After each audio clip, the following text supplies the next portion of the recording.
cars, there are rubber components to make the ride more comfortable, but you won't find them in a Grand Prix car, so you won't find them in here either. I'm sorry to have been so technical, but it's important you know why this car can do what it does. Even at this speed, a McLaren would have steamship body roll, but the F50 stays as flat as a mill pond through the corners. If you take it to the raggedy edges of the handling envelope, if you try to corner like Schumacher, there will be understeer.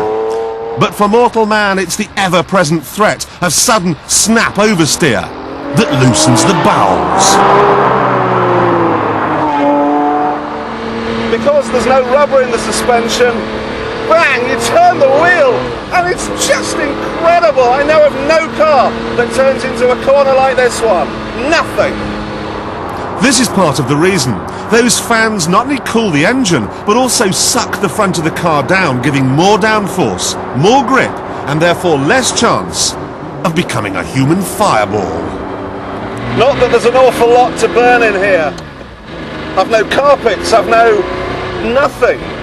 £329,000, that's what this car costs, so naturally you would expect a little gimmick, a little novelty, and here it is. You turn this lever and the window goes up. Turn it the other way and it goes down.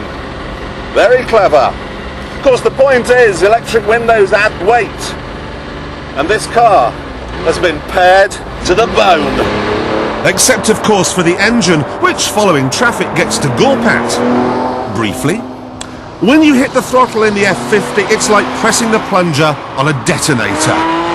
It explodes from 0 to 60 in 3.7 seconds, and the top speed is a simply enormous 202 miles an hour.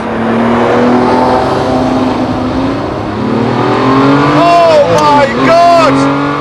Beyond 5,000 RPM, it's just astonishing! It's part Werewolf, part Pavarotti. You just have to keep stirring this gear lever to keep it up there. Oh, ho, ho, ho. But before I burst with excitement, there is one question that needs answering. How does it stack up to Tiff's car?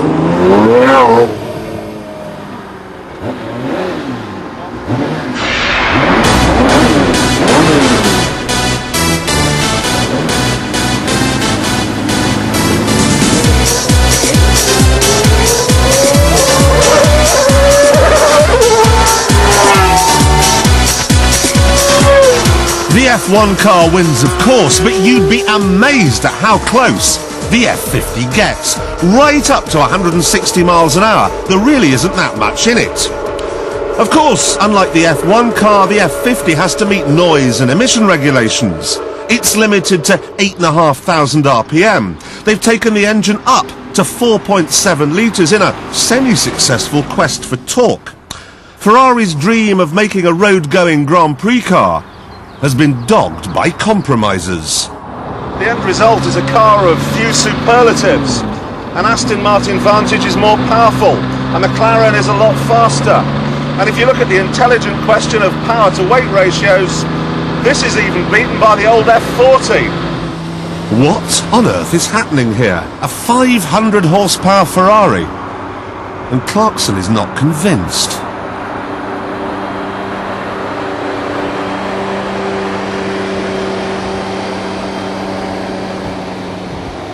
People are going to buy this car, they're going to put it in museums, they're going to put it in garages, and they'll trail it once in a while to a car show.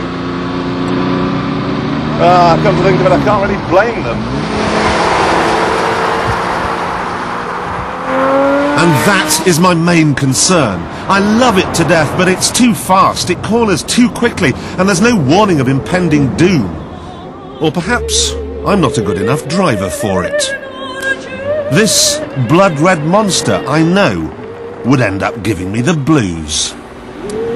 Give me the choice between this and the cheaper, less impressive, less awe-inspiring 355, and I'd take a 355 every time. And that way, I'd stay alive.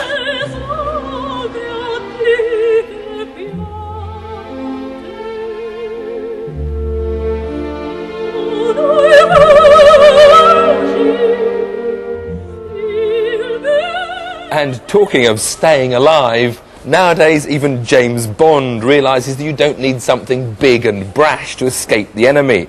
And I was sent on a special mission to Madeira to put his latest set of wheels to the test. Well, someone had to go to Madeira to try BMW's latest entry into the sports car market, their bargain basement Z3. It might surprise you to learn that since its launch almost a year ago, 35,000 Z3 Roadsters have slid off the production line in the USA. It's just that the Americans haven't got round to building any right-hand drive cars yet. But the 3,300 1.9-litre models already on order in Britain are due to start arriving in February. Doubtless the owners will be delighted, but for me, the one real drawback is that the 140 horsepower from the four-cylinder power plant just isn't enough. Now they've brought out this 192 horsepower 2.8-litre version, and it still isn't enough, because this chassis is so good it just soaks it up. They give you traction control, but you really don't need it in the dry. The steering weight is just right, and the gear change short and slick. The classic BMW front-engine rear-wheel drive layout can't quite match the mid-engine Boxster when it comes to the handling stakes, with a touch too much understeer if pushed into a corner too quickly. But the only real complaint I have is the lack of a decent exhaust note to add that all-important finishing touch. Now, that might sound like a trivial complaint, but in a car like this, designed to appeal to the enthusiastic driver, it's an almost unpardonable sin. You not only want the feeling of going fast, you want the sound as well.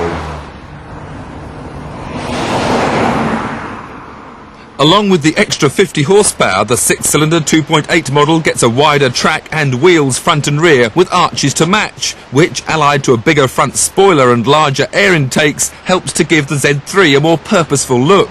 The retro lines are certainly not to everyone's taste, but, like the Boxster, its oddness is its attraction. And, despite being made in the States rather than in Germany, the whole car has the kind of build quality you would expect from a BMW, though Madeira's less than perfect roads did reveal a little scuttle shake. As you'd expect from BMW, the driving position is perfect, although you do tend to sit on rather than in these seats, and this steering wheel is a tad on the large side. Now, I'm not the biggest fan of open-top motoring, but I have to admit that even with the side windows down, there really is very little buffeting in this Z3.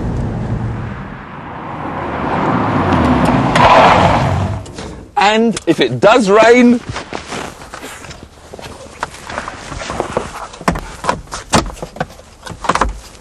it's got one of the fastest hoods in the business.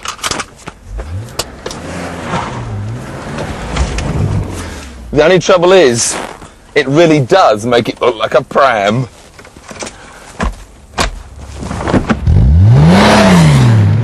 And if that's too much effort, an electric hood is on its way this summer when the 2.8 models reach the showrooms with a price tag of around £27,000.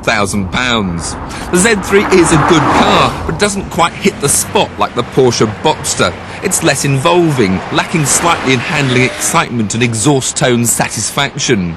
Then again, it's a whole £10,000 cheaper than the Porsche.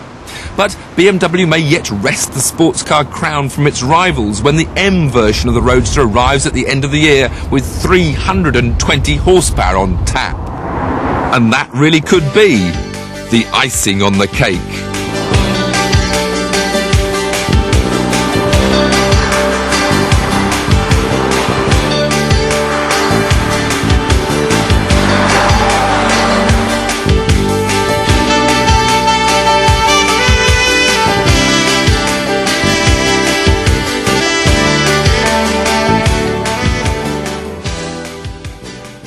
The only trouble with all these Porsches, Ferraris and BMWs is that they're, well, not British. So to find a supercar which wears Union Jack boxer shorts on its little ends and which was designed by a man known to consult his dog, we sent Jeremy for a day out at the seaside.